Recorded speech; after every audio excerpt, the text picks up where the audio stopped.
Hello there, family. Shaquita Graham here with my friend and business partner, my sister, Nomalanga Mhlauli-Moses. Together, we're Married Women's Business.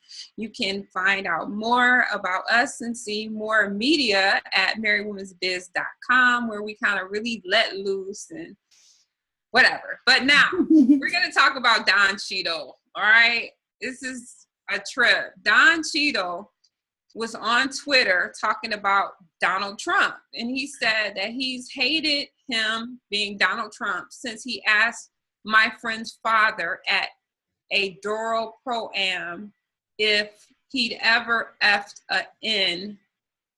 And so basically Donald Trump was at a golfing event with Don Cheadle's friend, according to Don Cheadle, and he, Donald Trump, number 45, asked Don Cheadle's friend if he ever effed a N-word. So slept with a black woman, but just meaning a black woman. Mm-hmm. And, you know, Don Cheadle doubled down on this and, you know, just said that he said a lot. But I just want you to chime in, Noma. What do you think about this? Well, I mean, we are talking about the kitty grabber. So, to me, again, you know, Donald Trump is the, you know, when you talk about good things, you talk about the gift that keeps on giving. He's the nightmare that, you know, keeps on happening. So to me, it's not surprising at all. And one of the things that, you know, I don't want to say, you know, I want to be very mindful of what I'm saying, because I keep getting this. Don't worry about it. Just say it. I keep getting this feedback that you and I hate white people, or that I'm angry and I'm always talking about racism and things like that. So I want to be mindful of what I'm saying. But let me say this. I have no doubt in my mind that Donald Trump and people like him are people who, when they are amongst themselves and there's no black people in sight, or not ones that they care about hearing them, they use the N-word freely. Okay. They have those kinds of conversations. And we had the recording when he was talking about grabbing women's peas and saying it's okay just as long as you're famous and all this other stuff. So there's no doubt in my mind that they use the N-word freely. There's no doubt in my mind that he asked the question. And I'm not sure why the people he was with were not properly vetted by him, that they're the same crowd as him, but there are people who he would have said that to and they wouldn't have even blinked and they would have exchanged stories. So no, I'm not shocked. So Don Cheadle was kind of hit with this pushback, I guess, and he was saying, you know, he wasn't the president then, but he said many already know this to be in his nature. It's not hidden, and those who can't see it might never basically see it. He said that he wasn't the president then, just a racist, misogynistic, draft-dodging, birther conspiracist, pea-grabbing bankruptcy machine. Don Cheadle went the heck in. Mm-hmm. And just for the record, for those people who would say something is crazy and thoughtless and mindless as us hating white people, you know, one thing I think people need to recognize is there's a segment of white people, not all white people, that really hate us. They don't just hate us as in dislike us, but they are carrying out the actions of hate that involve killing, torturing, and terrorizing Black people just because they're Black. And that is something that I personally hate. So, and an economic attack that has gone on for hundreds of years. So and if you have... I'm sorry, Noma, go ahead. No, I said it's not just a physical attack. And a lot of people get distracted and talk about on the news, but it's an all-out war where every moment, every day, there's a plan in place where you have to question everything because you know what the underlying agenda is. I mean, I have been racially harmed by doctors, by educators. And I've talked about this a little. I've got a book coming out called Stop Being Defined, and you can find that on our site at marriedwomensbiz.com. But, you know, I have reason to believe and to be confident that there is I'm clapping for your book, not for the bad treatment. Thank you. So I have every reason to be confident and suspicious of a large segment of white people, and there are some Black people involved in that are supporting racist white supremacist agendas, and I won't apologize for that ever. But as far as Donald Trump and Don Cheadle, what Don Cheadle is coming out really speaking about more than racism is plantation sex. You know, Donald Trump is alluding to this concept of plantation sex. Sexual terrorism and torture and fetish has been a big part of racism, white supremacy. Just recently, a Black man was he was penetrated in his anus with a baton in France by police officers, and was in the hospital, and there was rioting going on. Recently, there was a group of white males that penetrated a mentally disabled Black teammate with a hanger.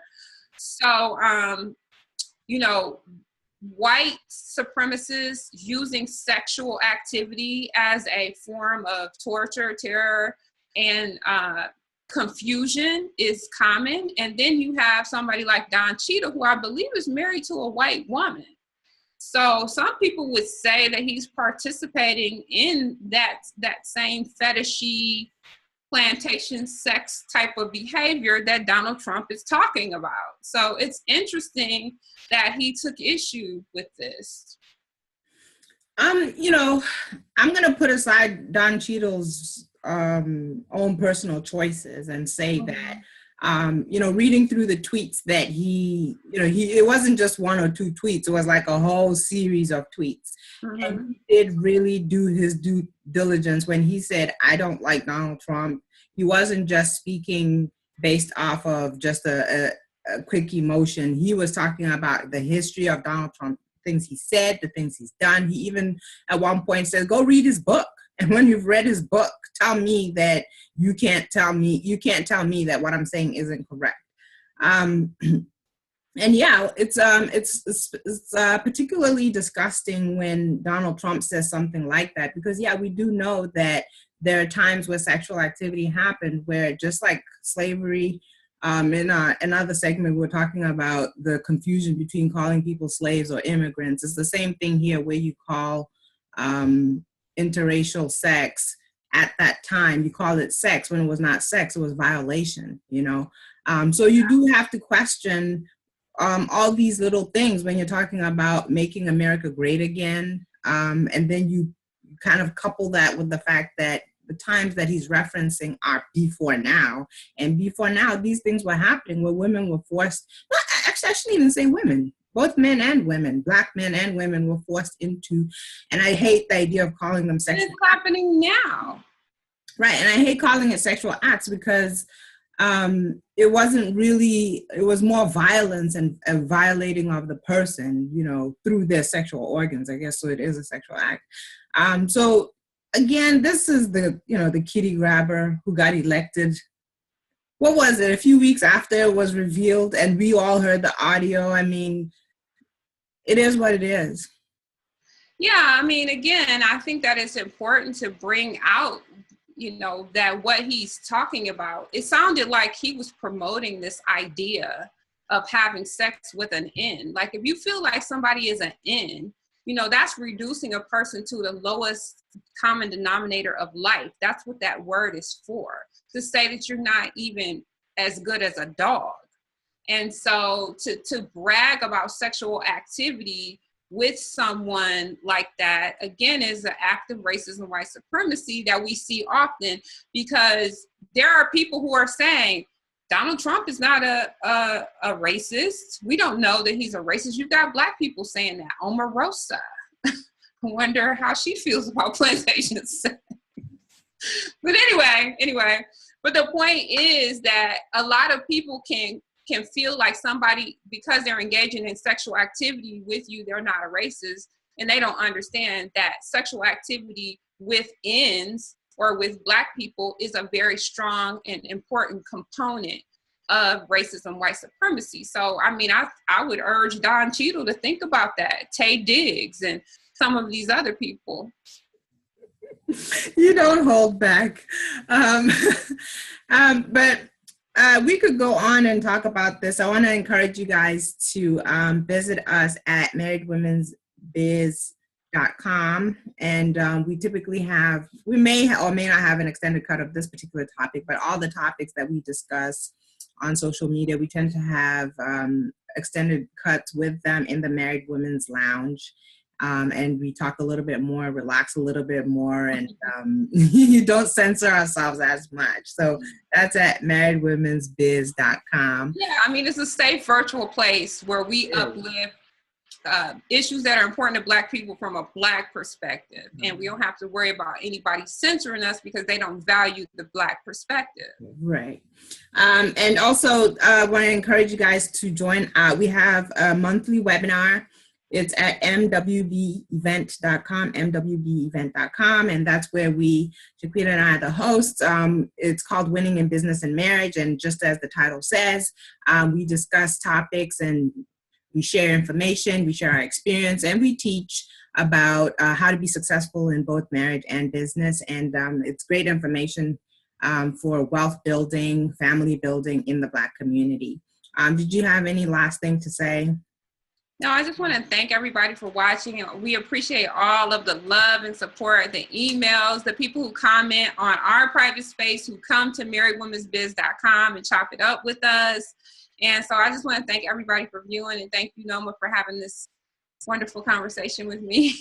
As always. Thanks, everybody.